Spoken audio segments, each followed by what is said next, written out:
Bonjour Alexis. Bonjour.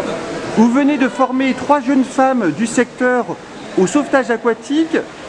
Comment ça s'est passé? On a commencé la formation au mois de septembre, on avait fait un peu de publicité en amont.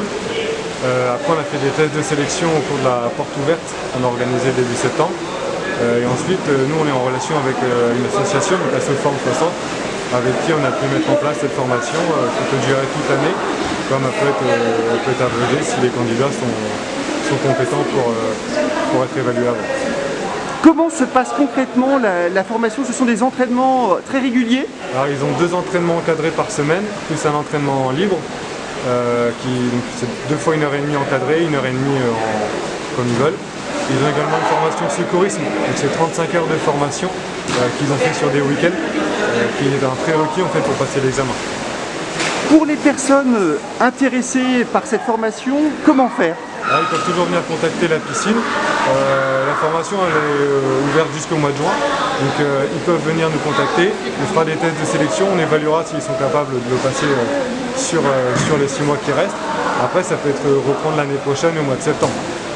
On est d'accord, une telle formation, ça peut déboucher sur un emploi et à titre personnel bien entendu, ça peut permettre de sauver des vies lorsqu'une situation de danger se présente. Tout à fait, donc déjà c'est un diplôme qui est un diplôme de qualité, c'est un BNSSA, donc ça permet de travailler soit en piscine, soit sur des plans d'eau, soit éventuellement sur la côte, sur les plages.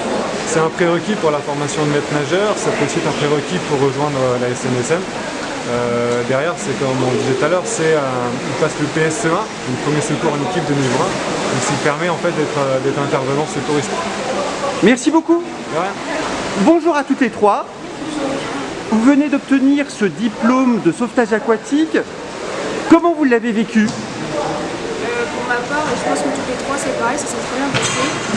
On avait déjà des bases en natation qui nous ont aidés, et donc ça a été très rapide et ça s'est très bien passé.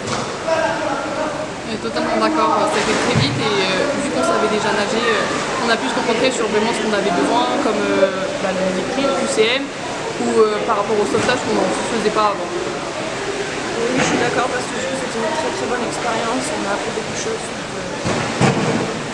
Et peut-être qu'un jour on vous verra ici comme surveillante à la piscine de Montdidier.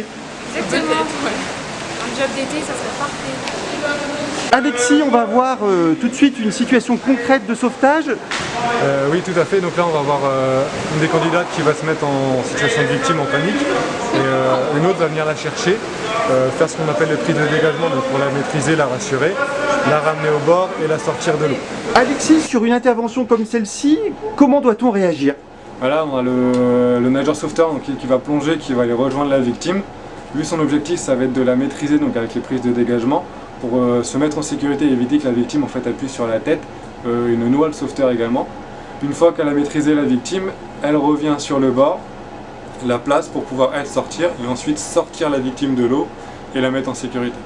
On est d'accord, tenter d'apaiser la victime paniquée, ça ne sert pas à grand chose. Non, en général, la victime ne va pas entendre, ne va pas écouter, elle va plus chercher quelque chose sur quoi s'appuyer pour pouvoir se mettre elle en sécurité et créer plus un suraccident qu'autre chose. Extraire la victime du bassin, ça demande quand même une énergie, peut-être même un peu de force. Alors ça demande quand même une condition physique parce que voilà, c'est quelque chose de fatigant. Après c'est surtout de la technique.